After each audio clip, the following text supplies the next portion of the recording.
High voltage প্রতিদ্বন্দ্বিতার পর অবশেষে জয়ী আলিপুরদুয়ার কেন্দ্রে বিজেপি প্রার্থী মনোজ টিক্কা। জনগণ ফের বিশ্বাস রাখলেন পদ্ম শিবিরের ওপর। গেরুয়া আবির উড়ল জেলার বিভিন্ন প্রান্তে।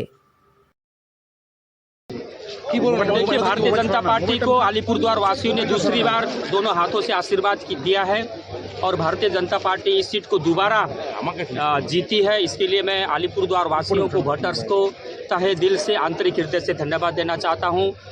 उनका जो इच्छा है, अपेक्षा है, निश्चय ही आने वाला समय में उनका इच्छा और अपेक्षा को पूरा करने का मैं सर्व शक्ति लगा करके प्रयास करूंगा। আলিপুরদুয়ার জেলাটি তফসিলি উপজাতির জন্য সংরক্ষিত রয়েছে। এই জেলার বেশিরভাগ বাসিন্দা তফসিলি জাতি এবং উপজাতির মানুষ। এই কেন্দ্রে রাজনীতির রং বদলেছে বারবার। এক সময় বামেদের হাতে থাকা আলিপুরদুয়ার কেন্দ্র বর্তমানে বিজেপির হাতে। এই জেলার অধীনে রয়েছে 5টি বিধানসভা কেন্দ্র। আলিপুরদুয়ারের অন্তর্গত 5 বিধানসভা কেন্দ্র হল কুমারগ্রাম, কালচিনি, আলিপুরদুয়ার, মাদারিহাট ও ফালাকাটা।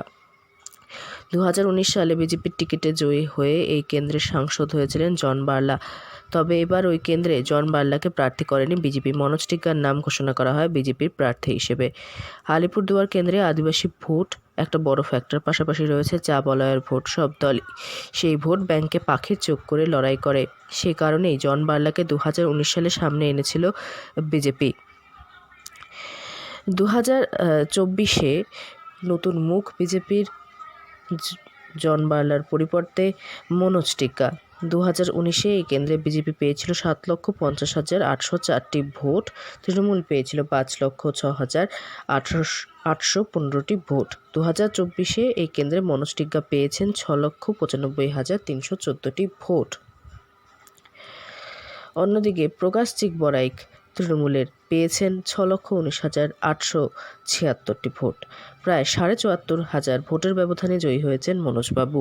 এর মধ্যে 1,10,000-এর মতো ভোট তিনি পেয়েছেন কুমারগ্রাম এবং আলিপুরদুয়ার বিধানসভা থেকে। 1,59,000 ভোট পেয়েছেন ফালাকাটা বিধানসভা থেকে।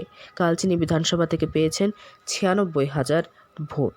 তবে মনোজবাবুর নিজের গড় মাদারিহাট বিধানসভা থেকে মিলেছে কম ভোট, 76,000 ভোট। ভোটে জয়ী হলেও শাসক দলের প্রার্থীর থেকে এবার ভোটের ব্যবধান কমেছে পদ্ম শিবিরের। আলিপুরদুয়ার থেকে অনন্যা দের রিপোর্ট, লোকাল 18 বাংলা।